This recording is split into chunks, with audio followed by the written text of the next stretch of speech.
Fears of nuclear annihilation fueled the creation of a system to ensure the continuity of government, even during a nuclear war. It's known as COG. The continuity of government system, from bunkers and airborne command posts to tractor trailers hidden around the country, had been developed over decades. This massive secret project funneled unbelievable amounts of money away from the public good and towards the survival of the wealthy, the elite, and the powerful of the United States. Through the Cold War, no one had ever tested whether it would actually work in an emergency.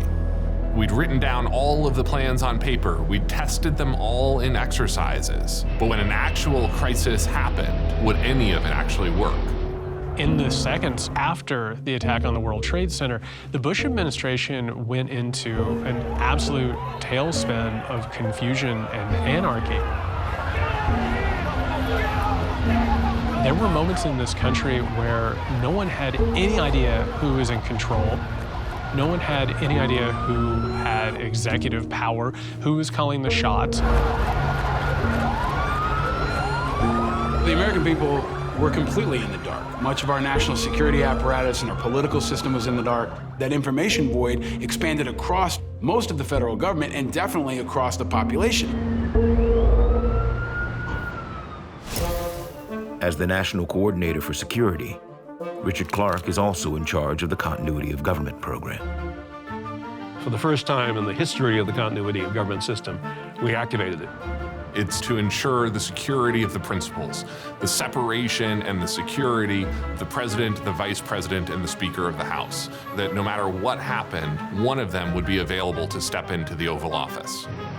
With no destination in mind, President Bush is rushed onto Air Force One and launched into the sky. The number one priority of the pilot, to get the plane as high as possible and as far away from anyone else as he could. At that point, Washington was a combat zone. We were literally still waiting for the combat aircraft from the Air Force to get up and to protect us in the White House. The Secret Service Director and I and the Vice President all urged the President not to come back.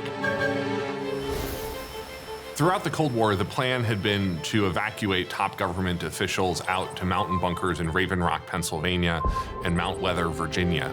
The hope was that everyone could be evacuated in the first 15 minutes after an attack.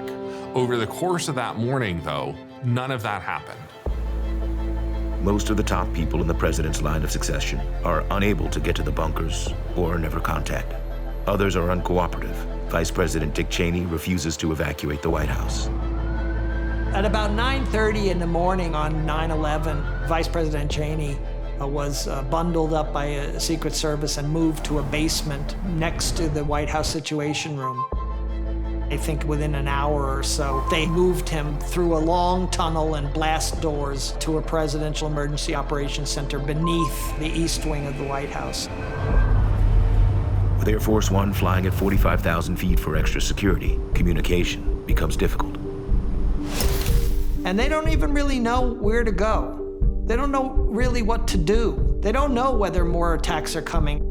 The Pentagon is a smoldering mess, and that's what the president is facing as he's flying in Air Force One.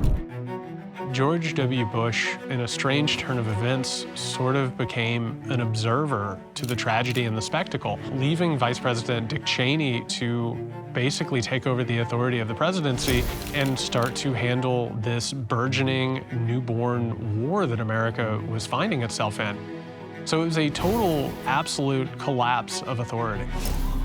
It turns out America was totally unprepared for the threat it faced on the morning of 9/11. None of the plans that we had developed during the Cold War would work. The FAA and the military found themselves with radars only facing out. The fighter planes that were scrambled into the sky thought that they were trying to repel Soviet bombers and flew first out to the Atlantic before realizing that the threat was already behind them. Across the country, the military trained for the Cold War found itself outclassed by 19 hijackers with box cutters aboard commercial airliners.